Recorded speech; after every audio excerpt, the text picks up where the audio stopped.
promised you a good time. We've already had one. We could stop right now and we've had a good time, but it's not over. No, no, no, no, no. We have the foremost experts from around the country and around the world right here on PJNet on the issue of don't draft our daughters.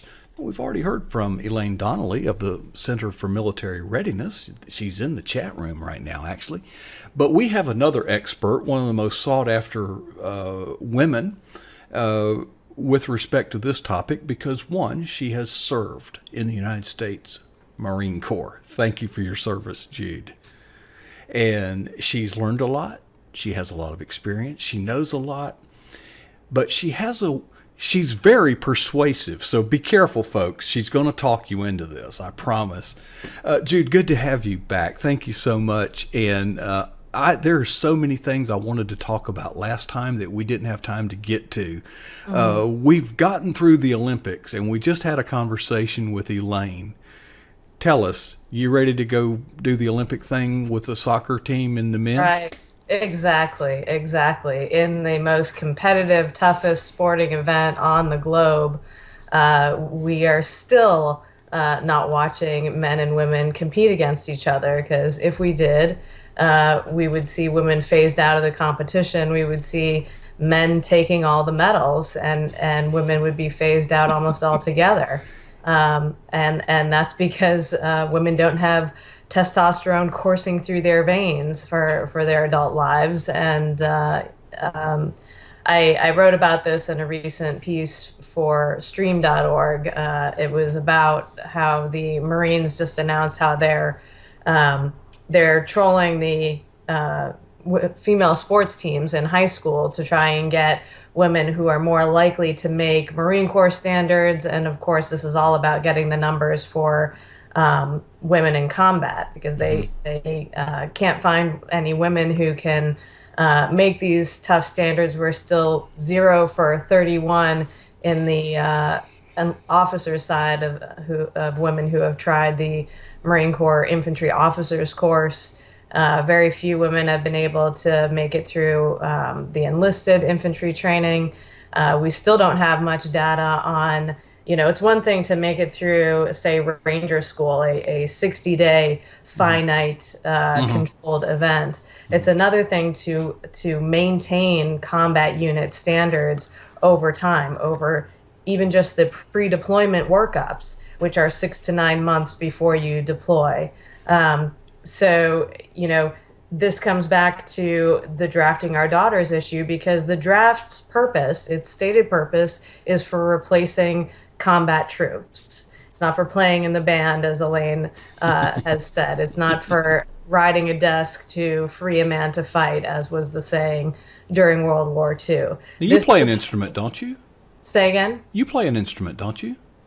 Yeah, I do. Yeah, that's not what this is for. And the draft is for replacing large amounts of men dying at the front in a large-scale war. It's militarily unnecessary to draft women. We always need men to fight. Okay, we don't need women. We benefit from women volunteering in the military. And for those women who are amazingly tough, like female Olympians, I just watched Jessie Graff. She just made history making the round 1 of the American Ninja Warrior finals. She's amazing. She's actually the stunt double for the show Supergirl, for the actress on Supergirl. Amazing. We want our strong women, our strongest women. Those are the kind of women that we want joining the military, and we want to retain them in the military. With the Women in Combat policy, repealing women's combat exemption, and then opening the possibility for involuntary assignment, because that's what that means now, is that women are subject to being involuntarily assigned to these units. That's going to result in fewer women joining, because they're not really interested. Women are smart enough to know what's good and not good for their bodies. And the military, especially, I can tell you from experience, the Marines they're hard on the body. They're even harder on women's bodies than they are on men's. And that's why military women average 2 to 10 times men's injuries in the military. These are women who already made the cut to get into the military, including the Marine Corps, which is the hardest branch.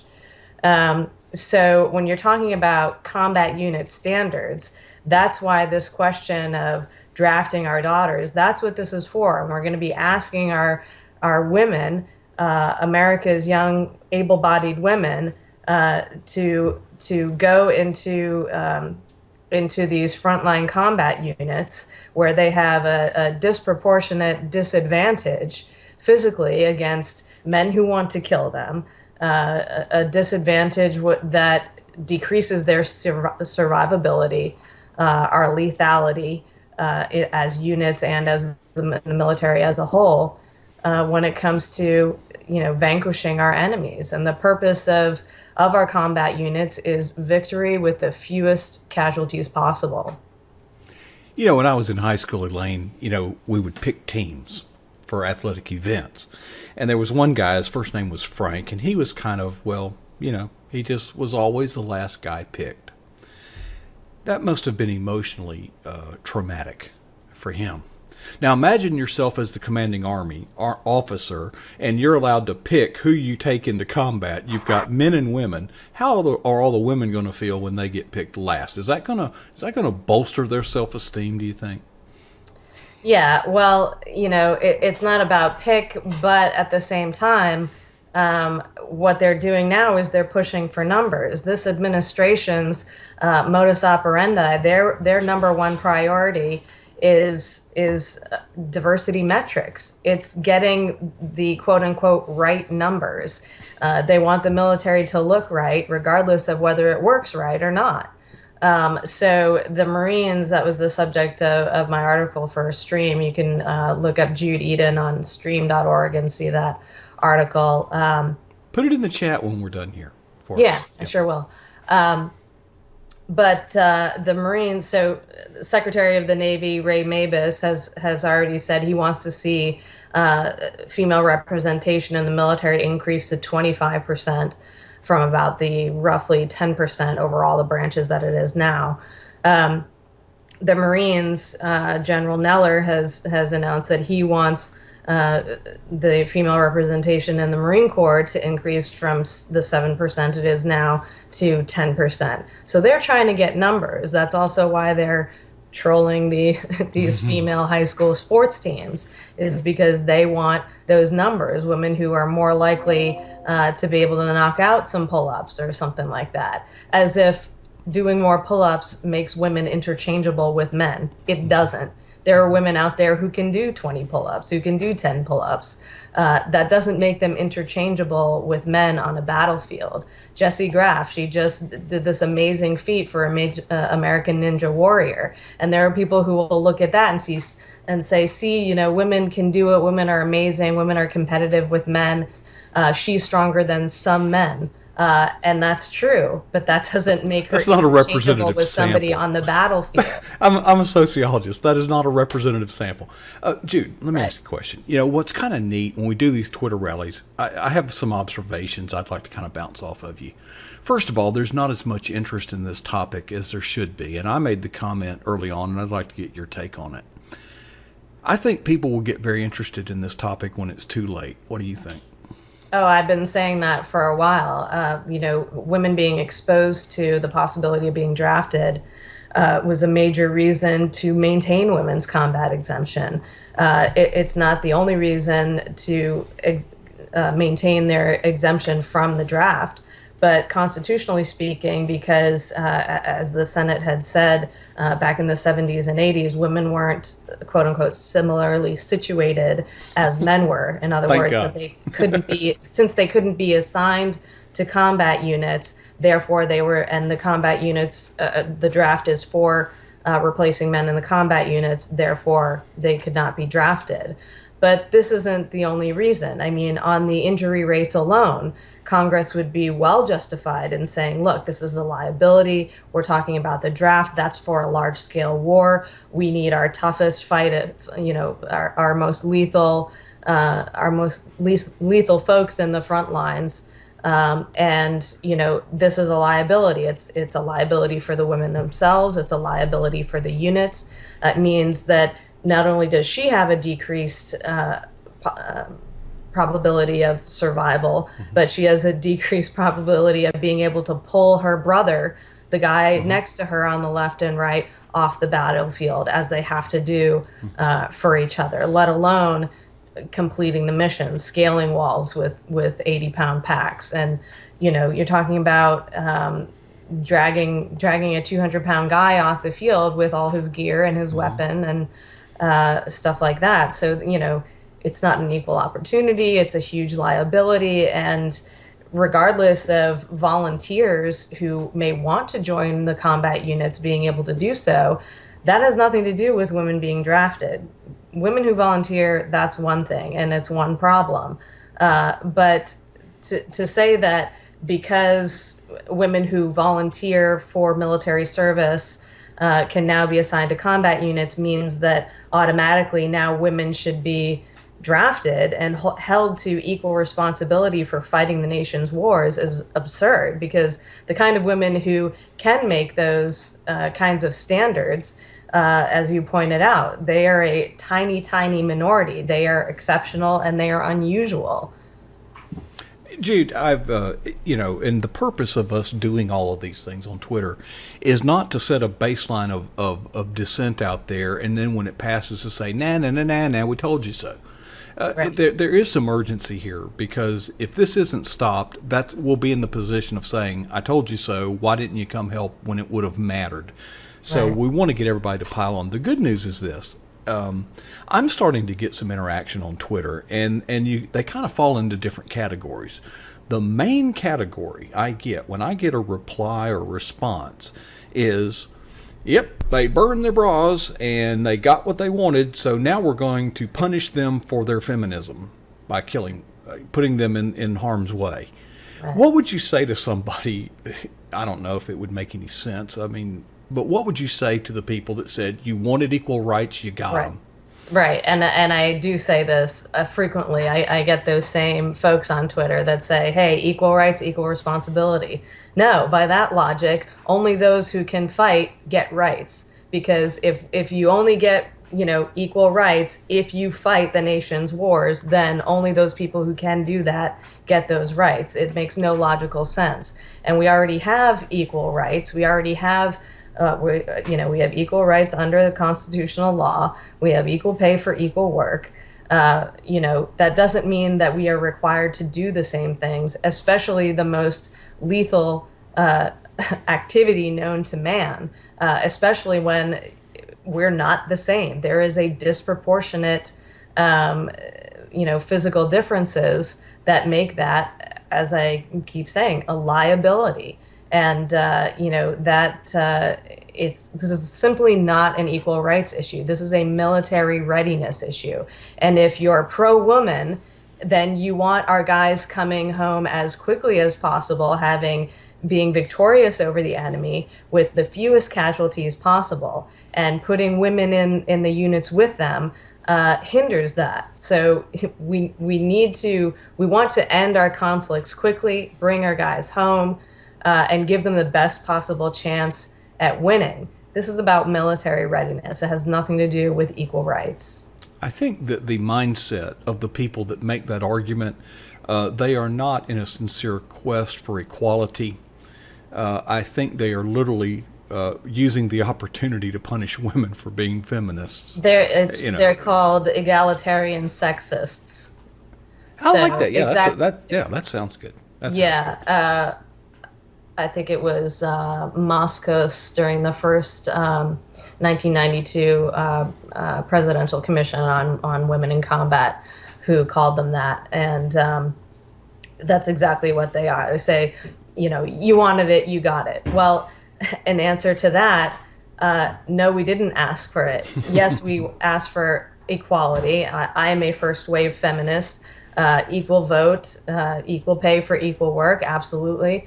But that doesn't mean that we should all be required to do things, even if we're at a disadvantage for doing that activity. All right, so But that's the social side of it. Yeah, and I see this as a three-pillared thing, a three-legged chair. The social issue: you burned your bras, you got what you wanted, go die, and kill and help us anyway. The second one is it's so that's the social component. Then there's the political component. Now we just heard from Elaine Donnelly, and she really enlightened me.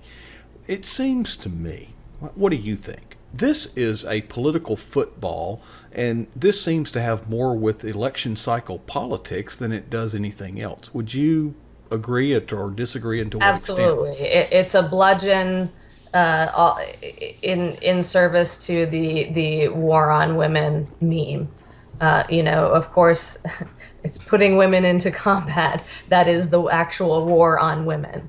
But this whole thing is, harkening back to what you were saying earlier, is that a lot of people weren't considering this stuff, and they won't consider it until it hits home for them. That is when their daughters have to actually go register for the draft, and they start to think, what does this really mean? What does women in combat really mean? We've been sold we've been sold a bill of goods.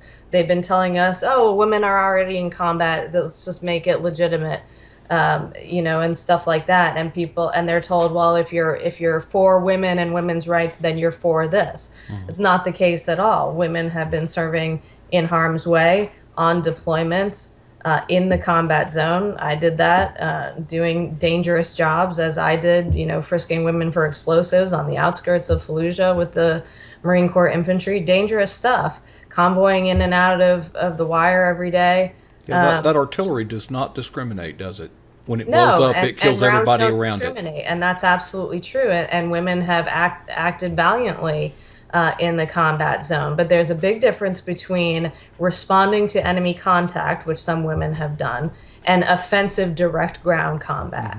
Okay, they're two very different things. You train differently for them. We're all Marines, we're all riflemen, right? Every Marine a rifleman is how the saying goes. That doesn't mean every Marine is an infantryman. And it's the same across the board in all the branches. Only 20% of the military is infantry. Our direct ground combat or combat arms, combat armor units who do the fighting. The rest of the 80% of the military is support for that, and we need them, and we need brilliant, strong, excellent women for those roles, and we can use them certainly for things like what I did. That was a Hearts and Minds initiative under Bush, to respect their culture, to not have men frisking Iraqi women, to have women doing it instead, to gather intelligence.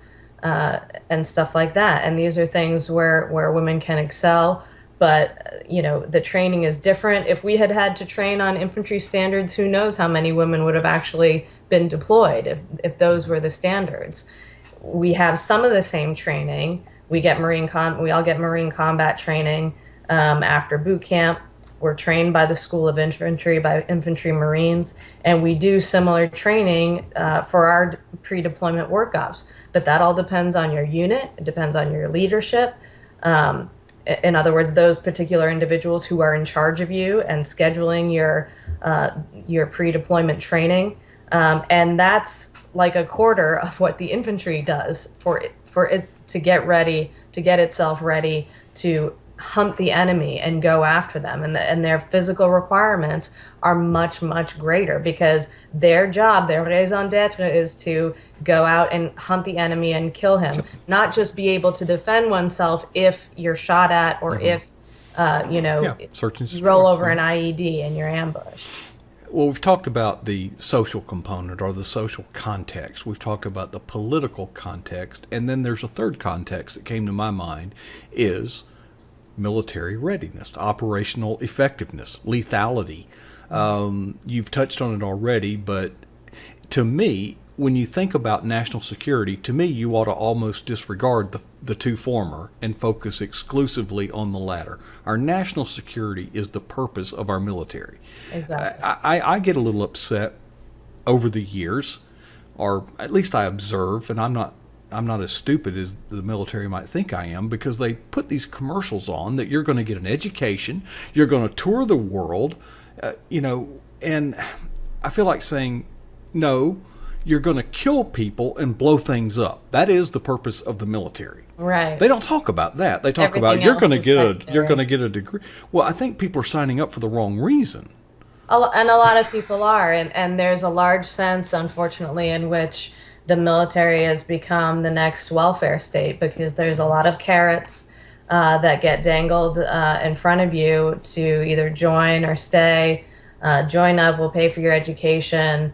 Get married, we'll pay for your spouse and your children and everything like that. Which is not to say that, you know, we have to support our troops and their families. I mean, if that's their job, then we have to pay them for it and support them. But yeah, there are a lot of people who are joining for the wrong reasons, and they're using it as a jobs program.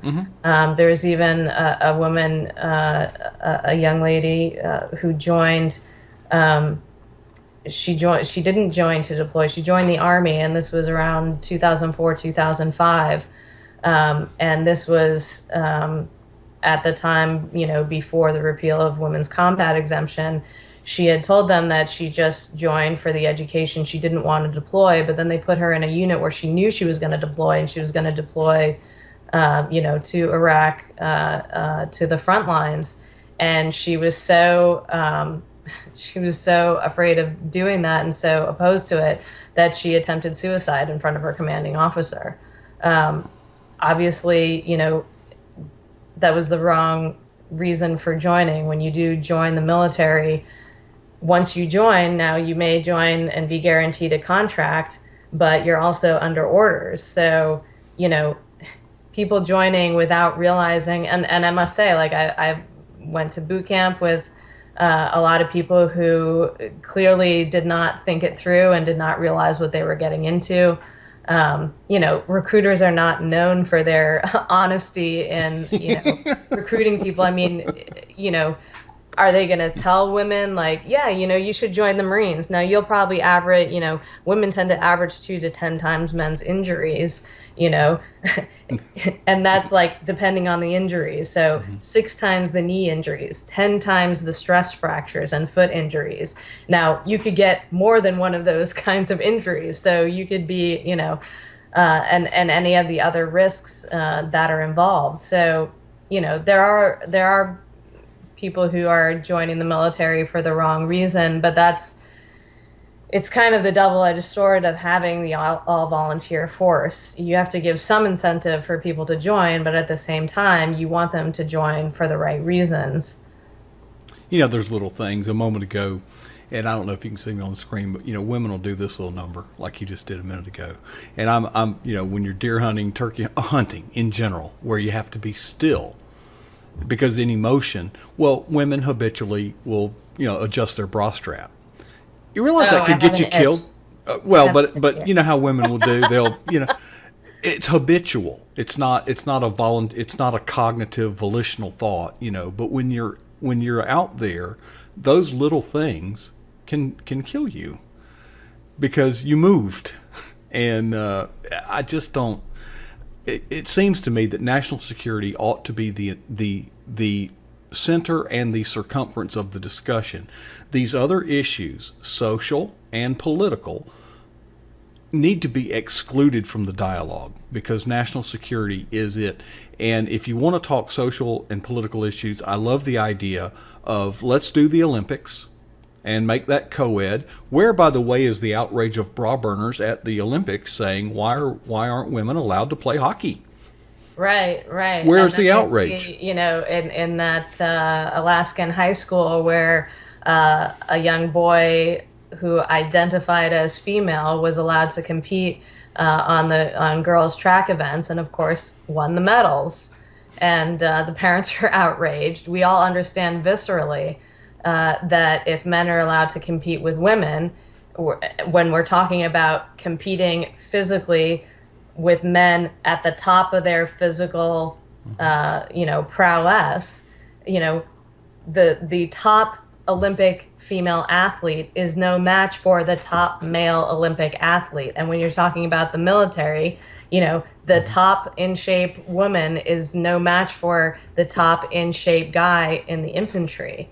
And not only that, but even if, she can knock out 20 pull-ups and she's exceptionally strong, she still has risks that he does not. And, forget surreptitious movements. I mean, men scratch their balls, so, movement is movement. That's not really the concern. More of the concern is men and women having sex. When men and women are together, they get together. Some will couple up. Not everyone, obviously, but the people who don't matter. It's the people who do who matter, who are disruptive. And men will compete for women's attention, even if they know she's completely unavailable to them. So it's these kinds of things. That's part of the social aspect, the injury aspect. These are the things. We're higher value targets to this enemy. You could put a strong, tough woman out there, and the Navy SEALs have actually done that. They have some women working in certain capacities in their teams,